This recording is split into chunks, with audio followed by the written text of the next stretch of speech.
This week, how does the brain work? I have no idea, and I'm finally okay with that. But first, I'm Quinn Emmett, and this is Important Not Important, science for people who give a shit. Now, for today's big question. How does the brain actually work? Look, if we want to unfuck the future, right? We've clearly got a lot to figure out. But there is really great news. We've already invented most of what we need to build. Also good news, just kind of different, there are some things we do still need to invent, or at least improve on, or at least understand better, or at all. I've shared recently more of the madness behind how to think about what's next. One way I categorize fundamental pieces of the future is like this. Number one, what we can't imagine yet.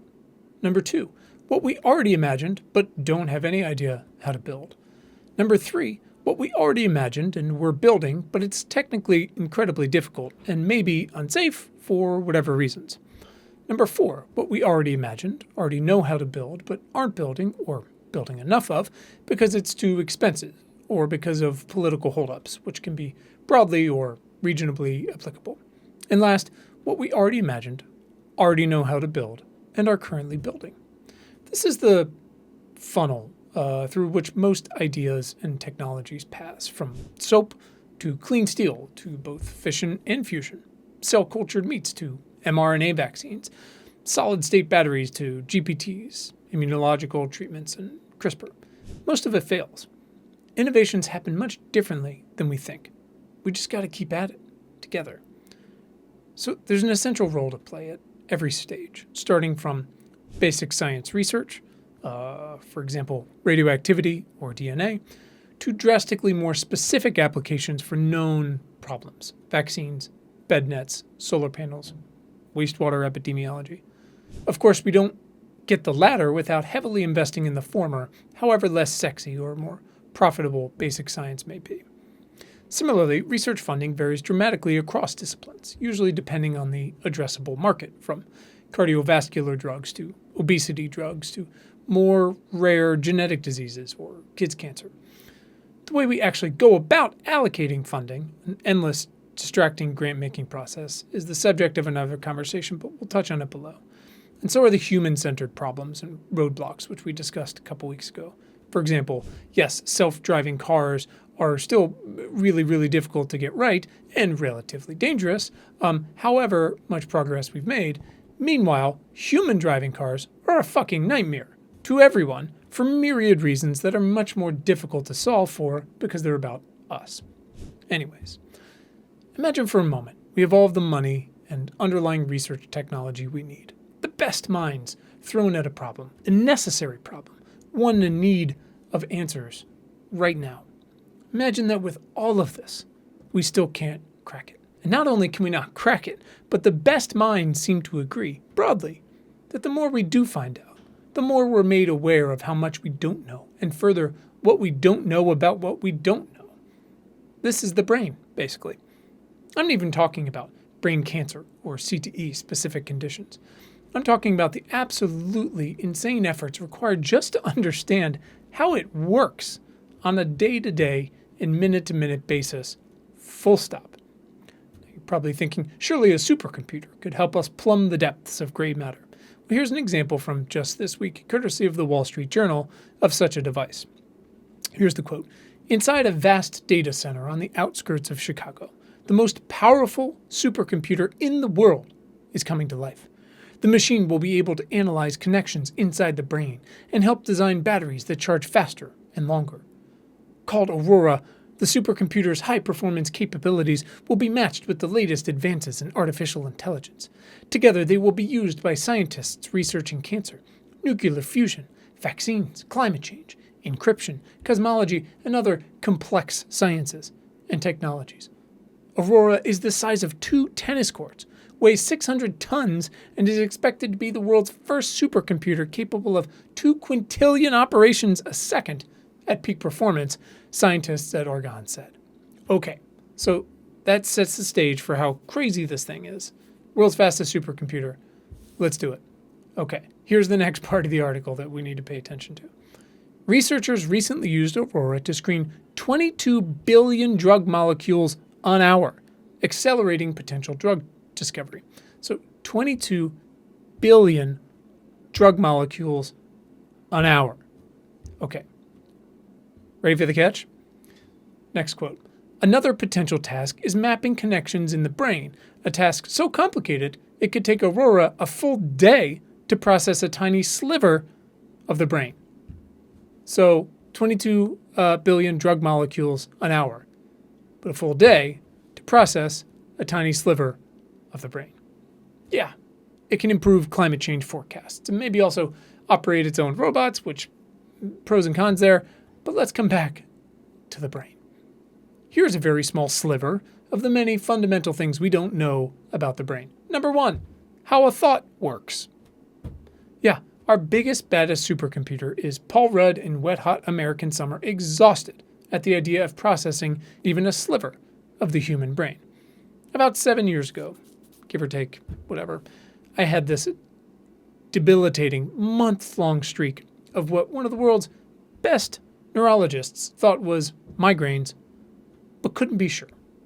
Couldn't be sure? When I asked her what, at least, might be causing these episodes, it made it feel like my brain was on an 18th century whaling ship, or how I could possibly relieve them. She, the very best we've got, a wonderfully kind, curious, engaged, and empathetic human being, she shrugged. Why did she shrug? Well, consider this. The number of synapses in one human brain is equal to the number of stars in 5,000 Milky Ways. And then every synapse has something on the order of 100,000 molecular switches in it. And these 100,000 switches, protein molecules in every synapse, communicate a lot with one another. They interact a lot. And then that's in one synapse. And then the human has something between 10 to the 14th and 10 to the 15th synapses. Now, okay, so there's a lot of complexity. And then to make matters worse, it is intricately arranged in very tight quarters. So the synapse, again, there's a billion of them per microliter of brain volume in a human. Remember that each one of those synapses has somewhere between 10 and 100,000 switches in it. So again, we're setting the table stakes here. And yeah, look, AI is here kind of, in some cases might be jumping past supercomputers. Here's news from this week. Google's DeepMind's AI model named GraphCast was trained on nearly 40 years of historical data and can make a 10-day forecast at 6-hour intervals for locations spread around the globe in less than a minute on a computer the size of a small box. Now, it takes a traditional model an hour or more on a supercomputer the size of a school bus to accomplish the same feat. GraphCast was about 10% more accurate than the European model on more than 90% of the weather variables evaluated. And this is maybe where you bitch about your weather app. Vox did a really great investigation, I guess, recently on why all weather apps are basically bad. So definitely check it out. So will we similarly crack the brain like this did? Maybe.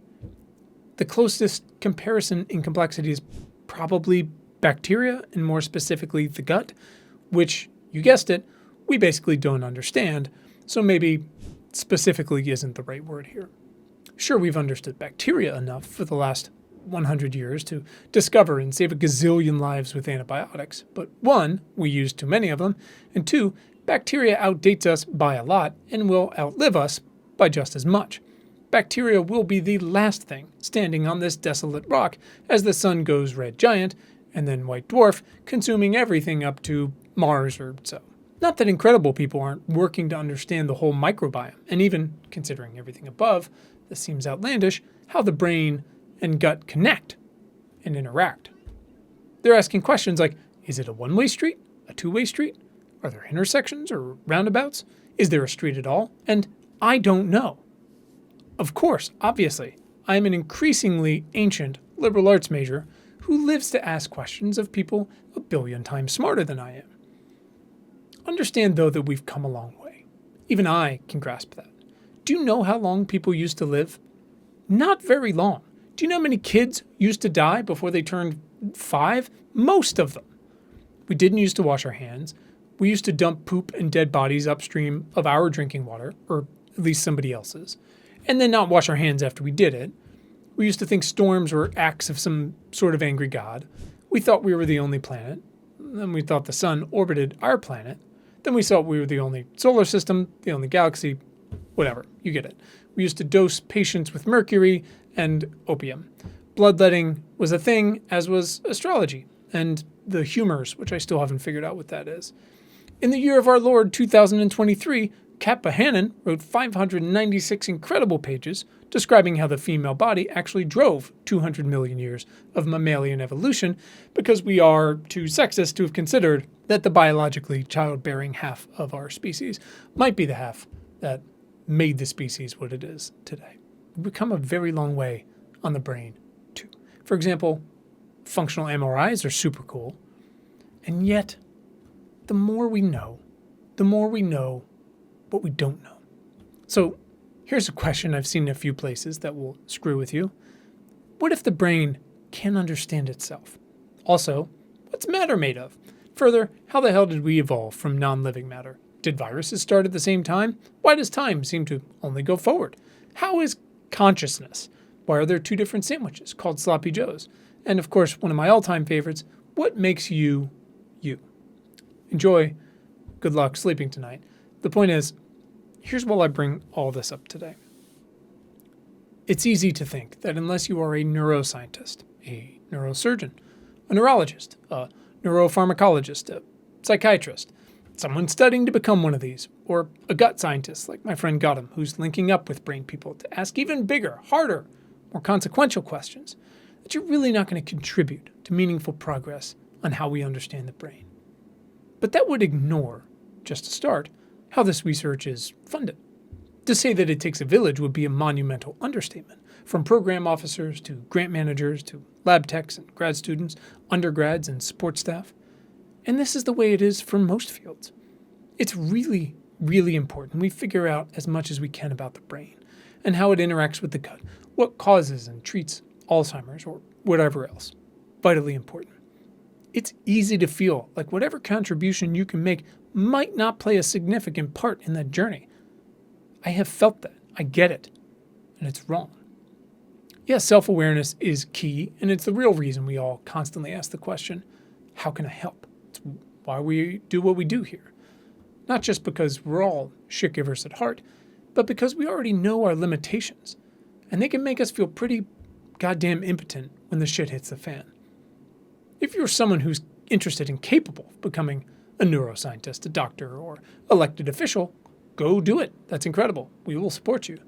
But I'm certainly not one of those people, and that's okay. But it took a while to get there. When my grandparents had dementia, when my cousin and late friend had cancer, when my other cousin and uncle had ALS, when everyone was stuck at home because of COVID and a million other days in my life too, I stewed in my thoughts and emotions, asking over and over, what the fuck can I do about any of this? And the best answer is, of course, what can you do? Because you can always show up. There are always action steps, even for understanding the brain. You can always raise money for care. You can volunteer for a clinical trial.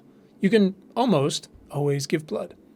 You can always run a race with or host a lemonade stand for a reputable organization who's raising money for pediatric cancer research. You can recruit, campaign for, and get elected candidates who have had brain cancer or abortions or suffered from a lack of health insurance or who were emergency room doctors or all of the above. You can always buy air purifiers for local classrooms, leaning on research that's already been done. You can always yell at your city council to subsidize induction stoves for low-income renters, to remove the lead from your pipes, to build bike infrastructure and charge out the ass for parking, and to apply for that fresh federal electric school bus money. If you've got the cash, you can get one of the mill bins and invite your friends over for what they think is a dinner party, but is actually like one of those old-timey Tupperware parties where you mostly extolling the many virtues and co-benefits of reducing food waste. You can get solar and advocate for a local gas ban. You can interrogate your company's mission statement, product lines, and supply chains, even if you're a solopreneur. If you know your way around a hammer, you can help build affordable housing. You can contribute to disaster relief around the world. You can play your flute or oboe or other instrument at a dementia care community.